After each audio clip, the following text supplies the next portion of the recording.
Junior. Bombo Danilo, please come in with your report. Yes, Bombo Raymond, sa kapulo na ektarya iti kabaybayan iti barangay Tamukanaw, Pagnotan La Union, iti nakitaan iti potential iti Bureau of Fisheries and Aquatic Resources to the BFAR para iti cultivation, management, and harvesting iti marine organism.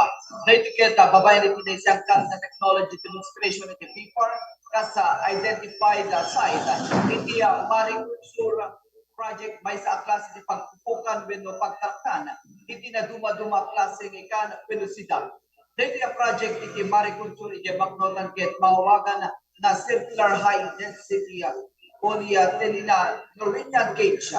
Mapatapat ang aging kaumpat with 40 units, 15 meters iti diameter cage.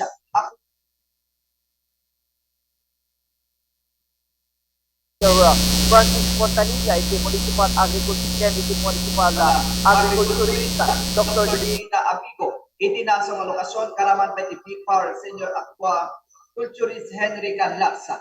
Timulong, dagiti mangalang a beneficiaryo iti ng Backlad Project, iti umiso, wino ng munisipyo, iti panakay kabil, iti kulungan, wino tayo pupukan. Iti itaging gala, iti sumaganada, at sumagmamanong andaw, masumbong iti kinaumiso. Iti teknolohiya no dahil iti efektibo para iti pagtraktan. Iti nasa mga kabaybayan ito Abril 27. Iti pilot fingerlings iti bangus.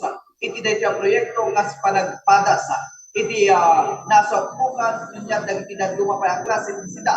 Nga mabalin nga mataraplan iti nasa pagpukan. Di tama na Bombo Raymond din na may palang iti Bombo Akarang Bombo big time. Iti Bombo Danilo Gadutan Jr. para sa number 1. And most trusted radio network in the country, Bombo Radio Philippines, Basta Radio, Bombo. Thank you very much, Bombo Danilo Galutan Junior. Iti data report manipod iliti Bacnotan La Union. Alin tayo tuloy-tuloy at alantanin nagitinabat-bati pa topiko bayat tin tayo panagsubok.